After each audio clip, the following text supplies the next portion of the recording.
The pregnant wife was grabbed by the neck as soon as she stepped outside. No matter how she pleaded with him to spare her, the man remained unmoved and violently attacked her. By the time my colleague and I arrived, my wife had already stopped breathing. The man raised his hands in victory, smiling smugly. Seeing my wife lying in a pool of blood, I was filled with unbearable pain. I reached for my gun, ready to kill this demon before me, but my colleague immediately stopped me, because the man had confessed. If I shot him now, it would be considered murder. I gritted my teeth. The man before me was none other than Victor, whom I had arrested 6 months ago for drug smuggling. I never expected him to take revenge on me the very first day after his release. Staring at this devil, I wanted to execute him on the spot, but as a police officer I had to uphold justice and hand him over to the law. At that moment I suddenly despised this identity. After my wife's death, I was consumed with guilt and regret, with thoughts of revenge haunting me, so I shaved my head, loaded my gun, and began preparing for a crazy plan based on the files I found one of Victor's hideouts. Before the operation, I informed my colleague of my address,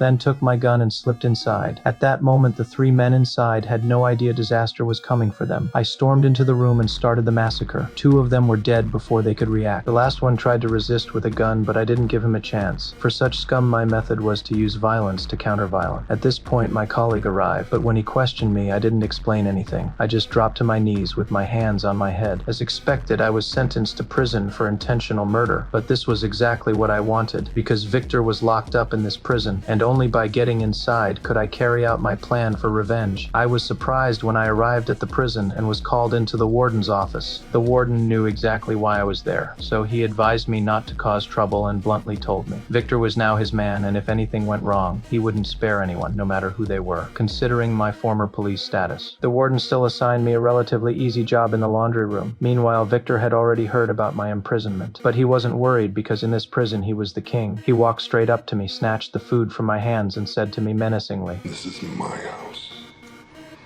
The only thing that badge will get you in here is a slit throat."